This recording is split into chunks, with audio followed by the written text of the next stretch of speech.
ये कहानी है रिया की, जिसकी शादी भी हाल फिलहाल में वरुण से हुई थी। शादी के बाद रिया ने अपने ससुराल की सारी जिम्मेदारियों को बखूबी संभाला था, लेकिन फिर भी उसके ससुराल वालों को बस यही लगता कि वो कुछ नहीं करती। और ऐसे एक दिन रिया अपने कमरे में लेटी आराम कर रही थी। तभी उसके सास सुमित्रा उसको आवाज लगाती है और उससे कहती है, बहू, ओ बहू, ओ रिया बहू, तुम कहाँ हो? जरा इधर तो आओ। सास की आवाज सुनकर रिया अपनी सास के पास जाती है, जहाँ वो अपनी सास को बिस्तर पर लेटा देख उनसे कहती है, जी माँ जी, आपने मुझे आवाज दी, कोई काम था क्या? अरे बहू, हर वक्त तुझे ऐसा क्यों ही लगता है कि जब भी मैं तुझे आवाज देती हूँ तो बस किसी काम के लिए बुला रही होंगी? ऐसा भी तो हो सकता है कि तुझे बुलाकर और अपने पास बिठाकर तेरे साथ बातें भी कर सकूं। देख बहू, मैंने तुझे कभी बहू नहीं माना, अपनी बेटी माना है। अब बेटी के साथ बातें नहीं करूंगी तो और किसके साथ करूंगी? तेरे साथ थोड़ा समय बिताऊंगी और बातें करूंगी तो मुझे अच्छा लगेगा। ये तो बहुत अच्छी बात है मम्मी जी, आप यहीं बैठिए, मैं अभी आपके लिए एक कप चाय लेकर आती हूँ। इतना बोलकर रिया किचन में जाती है और अपनी सास के लिए चाय बनाकर उनके कमरे में ले जाती है। अब दोनों सास बहू बैठकर चाय पीते हैं और ढेर सारी बातें करते हैं। लेकिन तभी उसकी सास उससे कहती है, अरे रिया बहू, तूने चाय पी ली ना, तो जरा मेरे पाँव दबा दे। पता नहीं बहुत दर्द हो रहा पाँव में आज तो। अब तू मेरे पास आके बैठ ही गई है और तुझे घर के कोई काम भी नहीं है ऐसा लग रहा है, तो अब थोड़े दबा दे पाँव, मुझे आराम भी मिल जाएगा। जी माँ जी। इस तरह रिया अब सुमित्रा के पैर दबाने लगती है। तभी रिया का पति वरुण उसे आवाज लगाता है, रिया, मेरे सर में बहुत दर्द हो रहा है, एक कप चाय बना के ले आओ। अभी तो शाम के सिर्फ 5 बज रहे हैं और अभी ही वरुण घर आ गए हैं। माँ जी, आप थोड़ी देर रुकिए, मैं उनके लिए चाय बना कर लाती हूँ। इस तरह रिया अपनी सास के पैरों को छोड़कर किचन में जाती है और एक बार फिर से चाय बनाकर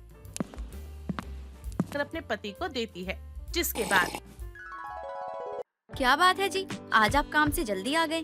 हाँ यार, वो क्या है ना, मेरे सर में बहुत दर्द है यार। अब तबीयत भी सही नहीं लग रही है, इसलिए सोचा कि क्यों ना मैं घर जल्दी आ जाऊँ।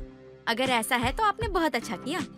रिया और वरुण आपस में बात ही कर रहे होते हैं कि तभी उनकी ननंद काजल कॉलेज से आ जाती है और अपनी भाभी को इस तरह वरुण से बातें करता देख उससे कहती है, भाभी, मैं यहाँ भूख से मरी जा रही हूँ और आप हो कि भैया से बात कर रही हो। अरे यार, कॉलेज से मैं थकी हारी आई हूँ, एटलीस्ट मुझसे पानी तो पूछ लो। काजल, मैं यहाँ बैठ के तुम्हारे भैया के साथ गप्पे नहीं लड़ा रही हूँ, बल्कि तुम्हारे भैया की तबीयत खराब है, इसलिए उनकी तबीयत के बारे में पूछ रही हूँ। भाभी, आपको ना एक काम बोलना ना मतलब खुद की बेइज्जती करवाना है, इससे अच्छा ना मैं अपना काम खुद कर लूँ। इतना बोलकर काजल वहाँ से गुस्से में चली जाती है और ये देखकर रिया को बहुत बुरा लगता है, लेकिन वो अपने चेहरे पर ये जरा भी एहसास नहीं होने देती कि उसे किसी की बात का बुरा लग रहा है। समय बीतता है और बीतते समय के साथ रिया के ससुराल वाले उससे और ज्यादा काम करवाते और ऐसी एक दिन रिया घर में पोछा मार रही होती है कि काजल अपनी कुछ सहेलियों के साथ सैंडल के साथ ही घर में घुस जाती है। काजल, तुम देख रही हो ना कि मैं पोछा मार रही हूँ, उसके बाद भी तुम यहाँ पे गंदगी क्यों फैला रही हो और ये गंदे सैंडल पहन के अंदर घुस रही हो? 1 मिनट भाभी, अगर आप इस घर में पोछा मार रही हो ना, तो मैं आपको ये बता दूं कि ये काम आपका है। इस घर को संभालना, साफ सुथरा रखना, ये आपकी जिम्मेदारी है। अगर तुम मुझे मेरा कर्तव्य याद दिला रही हो तो मैं तुम्हें बता दूं कि तुम भी इस घर की बेटी हो और एक बेटी का कर्तव्य होता है कि वो अपने माँ बाप की इज्जत बरकरार रखे, सही से रहे और एक संस्कारी बेटी बन के घर में अपने माँ बाप का हाथ बटाए। माफ करना, बीच में बोल रही हूँ, पर हमें लगता है हमें तुम्हारे घर से जाना पड़ेगा। तुम अपने घर का कलेश संभाल लो तो वही अच्छा रहेगा। हम चलते हैं, बाद में कभी आएंगे। लेकिन यार, तुम मेरी भाभी की बातों पर ध्यान ही क्यों दे रही हो? उनका तो काम ही है बोलना, जब देखो दिन भर बक करती रहती हैं। नहीं काजल, भाभी तुमसे बड़ी हैं, तुम ऐसे बोल नहीं सकती भाभी को। अरे कोई बात नहीं, हम बाद में कभी आ जाएंगे घर पे। तुम्हारे घर का माहौल ठीक नहीं है अभी, तो उस पर ध्यान दो तुम। अरे पर रुक तो। काजल अपनी सहेलियों को रोकती है, लेकिन उसकी सहेलियां उसके घर में एक पल नहीं रुकती। ये देखकर उसका गुस्सा 7वें आसमान पर चढ़ जाता है और वो चिल्लाते हुए अपनी माँ को आवाज लगाती है, माँ, माँ, माँ। काजल की आवाज सुनकर सुमित्रा अपने कमरे से बाहर हॉल में आती है, जहाँ वो अपनी बेटी काजल को गुस्से में देखकर उससे सवाल करती है, क्या हो गया काजल, तू इस तरह भड़क क्यों रही है? अब भड़कू नहीं तो क्या करूँ? अरे भाभी को तो बिल्कुल भी तमीज नहीं है कि किससे बात कैसे करनी चाहिए। अरे बात हुई क्या है, तू बता तो सही। बहू, तू ही बता, क्या बात हुई है? माँ जी, मेरी साइड से कोई बात नहीं है, अगर इन्हें बात का बतंगड़ करना है तो मुझे कोई दिक्कत नहीं है, मैं इसमें कुछ नहीं कह सकती। अरे भाई मुझे कुछ समझ नहीं आ रहा कि क्या ही हो रहा है यहाँ पर। अरे मुझे कुछ समझ नहीं आ रहा कि तुम दोनों में, ननद भाभी में हुआ क्या है ऐसा। मैं बताती हूँ ना आपको, क्योंकि ये तो अपनी गलती बताने से रही। मैं ही इनकी गलती बता देती हूँ, फिर आप बताना कौन गलत है कौन सही। इस तरह काजल अपनी माँ को सारी बात बताती है, जिसे सुनकर सुमित्रा अपनी बहू रिया को ही फटकार लगाती है। रिया बहू, तुझे नहीं लगता तूने काजल के दोस्तों के सामने उसकी इंसल्ट की है? माफ करना माँ जी, मैंने कोई इंसल्ट नहीं करी है। मैं तो बस इतना कह रही थी कि अपनी सैंडल बाहर उतार दे। मैंने उसी समय गीला पोछा मारा था। अगर आप घर का काम कर नहीं सकती तो किसी के काम में टांग भी तो मत अड़ाओ ना। घर को गंदा करना अच्छा थोड़ी लगता है। अगर आपके साथ कोई ऐसा करे तो कैसा लगेगा माँ जी? देख रही हो ना माँ, कितनी बदतमीजी से बात कर रही है ये मुझसे। काजल अपनी माँ सुमित्रा को भड़काने लगती है, जिस पर सुमित्रा रिया को खरी खोटी सुनाकर वहाँ से चली जाती है। कुछ देर बाद जब रिया घर की सफाई करके कमरे में बैठी थी तो उसे अपनी माँ की याद आती है और वो तुरंत अपनी माँ को कॉल करके सारी बात बताती है। माँ, मैं तो बहुत परेशान हो चुकी हूँ। मुझे तो समझ ही नहीं आ रहा कि आखिर मैं क्या करूँ। ये लोग मुझसे इतना काम करवाते हैं जैसे मैं इस घर की बहू नहीं बल्कि नौकरानी हूँ। कभी कभी मन करता है कि ये सब कुछ छोड़ के आपके पास आ जाऊँ। माँ, मुझे आपकी जरूरत है, प्लीज मुझे लेने आ जाओ। बेटा रिया, ये तू कैसी बात कर रही है? भला तू अपना घर छोड़ के यहाँ अपने मायके में कैसे आ सकती है?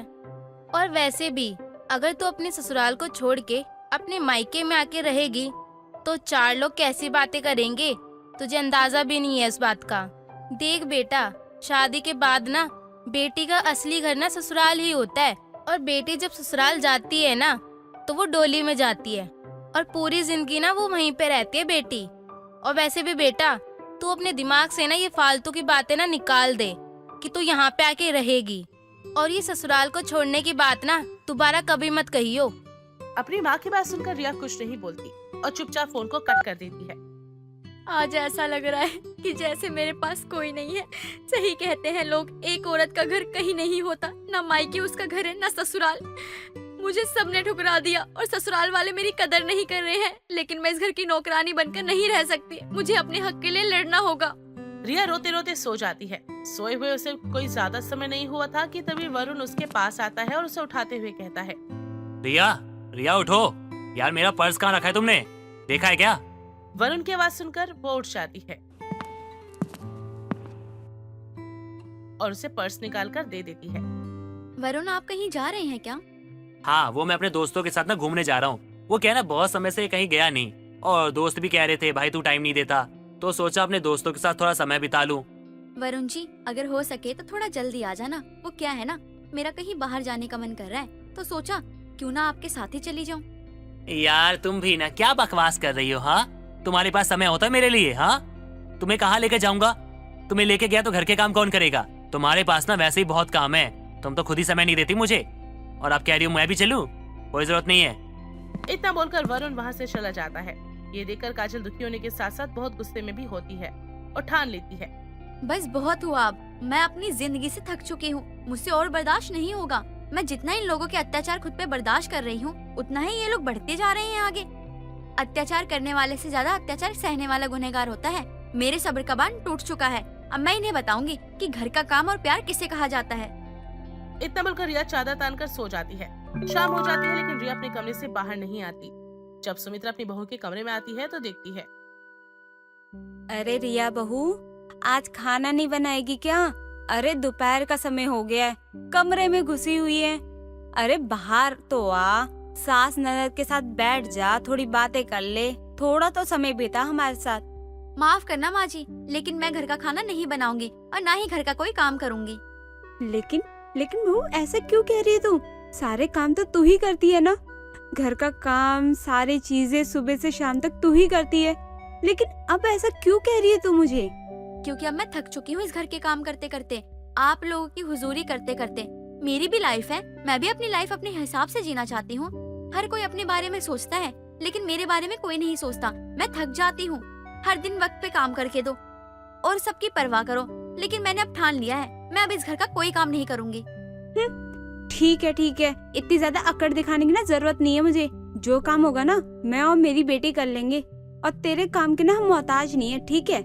और दूसरी बात, तेरे का कुछ काम होगा ना तो हमें बता दियो, हम ना कर भी देंगे। हम तेरी तरह आलसी नहीं है ना, निकम्मी कहीं की। रिया की बात सुनकर सुमित्रा वहाँ से चली जाती है और खुद ही सारा काम करती है। समय गुजरता है। गुजरते समय के साथ अब काजल और सुमित्रा को घर के सारे काम करने पड़ते और उन पर रिया अपना हुक्म चलाती। अरे ननद जी, झाड़ू लगा रही हो तो थोड़ी ढंग से लगाओ ना, हाथ टूट गए हैं, ढंग से लगा नहीं रही हो। अरे पागल वागल हो क्या, सुनाई नहीं दे रहा, ढंग से लगाओ। अब मेरा मुंह क्या देख रही हो, खाओगी क्या मुझे? डायन तो वैसे ही लगती हो देखने में। अरे सासू माँ, बर्तन धोया नहीं सही से, अगर सही से बर्तन नहीं धुले ना तो दोबारा धोने के लिए तैयार रहना। और सुनो काजल, ये काम वाम करके ना घर के और काम भी पड़े हैं, वो भी सारे तुम्हें ही करने हैं। अरे सासू माँ, बर्तन धोया नहीं धोए, ये बुढ़िया भी ना एक नंबर की कामचोर हो गई है, आलसी कहीं की। हाय रे दैया, और कितना काम कराएगी ये बहू।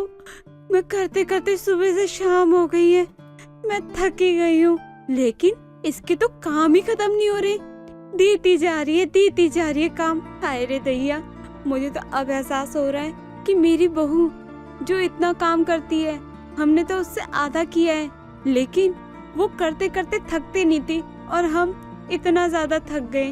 हम तो उसको पता नहीं क्या क्या कह देते थे कि काम नहीं करती, निखोटी है, तू आलसी है, लेकिन अब पता चल रहा है वो कितना काम करती थी दिन भर में।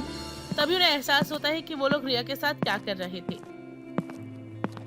जिसके बाद काजल और सुमित्रा दोनों ही रिया से माफी मांगते हैं। मेरी प्यारी बहू, मेरी भोली बहू, मुझे माफ कर दे, मुझे माफ कर देना बहू, मैं इतनी थक गई हूँ, तू इतना काम करती थी, मुझे पता चल गया आज के दिन, मुझे माफ कर दे बेटा, आजा मेरे गले लग जा। और रिया उन्हें माफ कर देती है।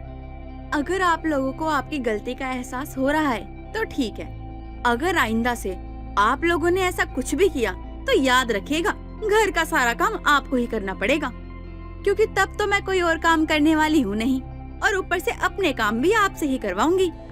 बेटा तू मुझे माफ कर दे बस, लेकिन ना मैं अब तेरे से ना कोई काम नहीं कराऊंगी। तेरी सेवा तो नहीं कर सकती बेटा, तू ही मेरी सेवा कर दियो, लेकिन मैं तुझे ना आशीर्वाद दूंगी।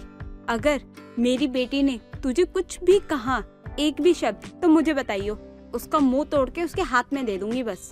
बेटा वरुण को आने दे, उसको भी समझाऊंगी कि तेरे से ऊंची आवाज में बात ना करे, अगर वो करे तो मुझे बताइए ना, मैं हूँ ना तेरी माँ। बेटा तुम मेरी बेटी बन के ही रह, तूने तो बहू बन के मेरी हालत ही बुरी कर दी है, तू मेरी बेटी ही सही है, तू बेटी ही बन के रह मेरी। जिसके बाद अब रिया के ससुराल वाले भी उससे इज्जत से बात करने लगे थे और घर के काम में भी उसकी मदद करने लगे थे।